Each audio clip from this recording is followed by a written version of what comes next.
Are you concerned about what's happening to you on social media and review services? You feel like you're not being well representative and maybe you've gotten some unflattering comments? Well, we're going to talk about how to handle them and what that means for your practice. So stay tuned for this week's video strategy.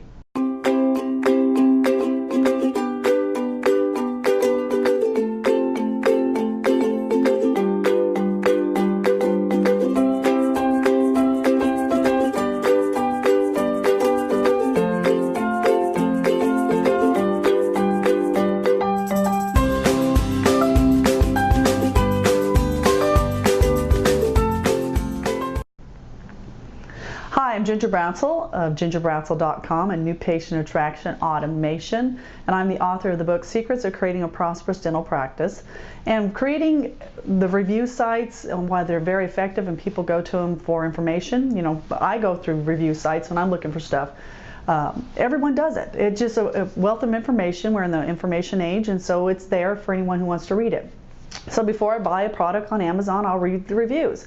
And people do that for service organizations. And we've gotten to the point in our society that we trust a total stranger more than we trust our neighbors or even our professionals. And that's just part of the game. So how do you play the game? How do you handle that? Because there's so much social media out there and there's so many review sites out there, you've got to be on top of it. And I will let you know, you will not always get a perfect review. So what do you do when you're not getting perfect reviews? Well, the first thing is we need to really look at them objectively. Does the person have a valid point? And sometimes there is a little bit of truth to them. Even if they are a crazy wacko, and that's what we want to say and dismiss them, there's a bit of truth to it. And we have to go back and look at our systems and see what we can do. Now, is it the system's broken for just this one person? Because we're not going to reorganize our office for just one person. But is this a valid thing that goes for somebody else? And if so, we need to address it. Also, you need to be looking at your review sites. They're out there, and if you're not responding to them or seeing anything about them for a long time, you're oblivious. So it's just someone going off on you. So if someone, we call those trolls. In the social media world, we call them trolls. And you don't want to feed the trolls, and you don't want to get into a tit-tat agreement.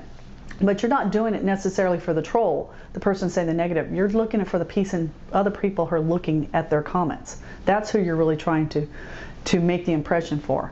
So if someone has something negative to say about your office, you need to respond to it.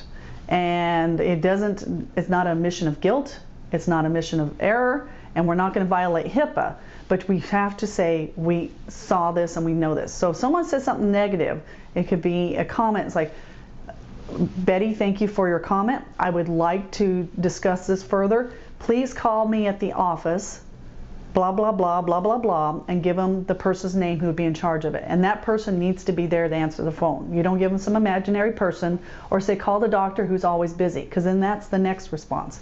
Someone who can actually listen. And I actually believe the doctor should not get involved because you are above this. If that person that in your office is talking to them needs to talk to you, they still have someone to go to. If it's you right there, that's the end of the line. So don't put yourself in that interaction, and you don't want to get in that feedback.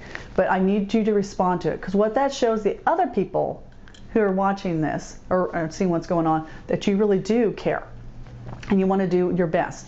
So you asked it and you get it offline. You don't omit anything, you don't say anything about HIPAA, you don't violate anything. You just say, you know what, I'd like to discuss this more. And let's get them back on a means where you have control of the communication. And by calling the office, they can do that. So you ask them to call the office between business hours, and you give them the business hours, and so would be glad to help them. It will go a long way. So, but you need to be monitoring your sites. If stuff comes up, acknowledge it and say, hey, I'd like to help you with that and hear more about the situation. Please call me, and we can discuss it privately. We can see what's going on. I can help you with more information there. And that's where you handle it. So get it offline. Don't get into tit for the tat. Don't do the troll. Don't complain that I need to get this review removed, because if anyone has only perfect reviews, and there's not that many of them, that's not true. We all know there's going to be a negative review. So I want you to work on growing your positive experience. Treat it as a learning. So get reviews, look for them, treat it as a learning experience, and then don't feed the trolls. Take it offline. Those are your 5 steps to making social media reviews work for you. And Facebook really likes reviews, and they're going to reward you for having more reviews. So you don't want to discourage people from leaving comments. We want to just improve on that.